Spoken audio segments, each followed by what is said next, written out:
du Père et du Fils et du Saint-Esprit. Amen. Viens, Esprit de sainteté, viens, Esprit de lumière, viens, Esprit de feu, viens nous embraser. Évangile de Jésus-Christ selon saint Jean. En ce temps-là, Jésus leva les yeux au ciel et dit, « Père, l'heure est venue. Glorifie ton Fils, afin que le Fils te glorifie. Ainsi, comme tu lui as donné pouvoir sur tout être de chair, il donnera la vie éternelle à tous ceux que tu lui as donnés. Or, la vie éternelle, c'est qu'ils te connaissent, toi, le seul vrai Dieu, et celui que tu as envoyé, Jésus-Christ. Moi, je t'ai glorifié sur la terre en accomplissant l'œuvre que tu m'avais donnée à faire.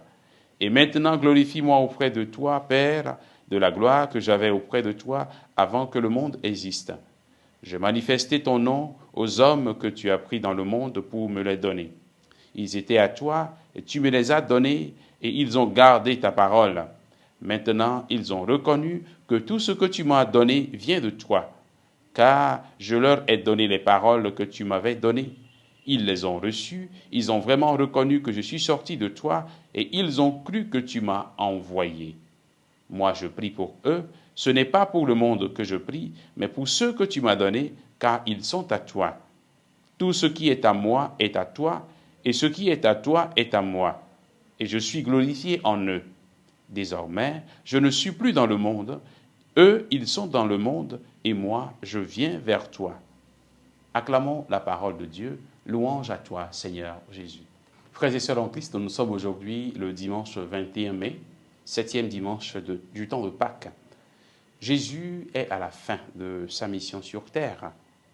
Après avoir laissé les dernières consignes à ses disciples, il s'adresse à son Père dans cette longue prière.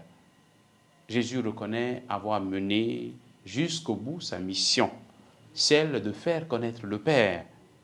Par sa vie, par ses paroles, par ses faits et gestes, il a manifesté aux hommes le visage du Père. À présent, il s'en va vers le Père en laissant ses disciples dans le monde. Ces derniers vont glorifier Dieu par leur vie. Jésus, lui, glorifie son Père par ses paroles, par son témoignage, par tout ce qu'il a vécu. Il s'en va, il passe la main à ses disciples pour que par leur vie, par leurs paroles, par leurs faits et gestes, eux aussi à leur tour, ils puissent glorifier son nom. Tout ce qui est à moi est à toi, et ce qui est à toi est à moi. Et je suis glorifié en eux. Jésus est glorifié dans ses disciples. De quelle façon ma vie glorifie Jésus? La gloire, nous le savons dans la tradition biblique, c'est la présence de Dieu. La gloire de Dieu, c'est sa présence. De quelle façon ma vie rend Dieu présent dans ce monde? De quelle façon ma vie rend Dieu présent pour mes frères et sœurs? Comment je fais donc pour devenir un pont entre Dieu et les autres qui ne connaissent pas encore Dieu? Je suis glorifié en eux. Est-ce que ma vie glorifie le Christ? Est-ce que le Christ est glorifié par ma vie?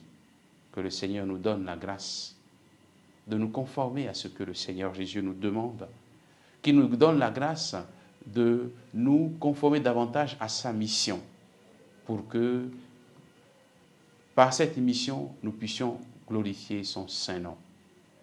Qu'il nous bénisse et qu'il nous donne la force de le glorifier en toutes choses.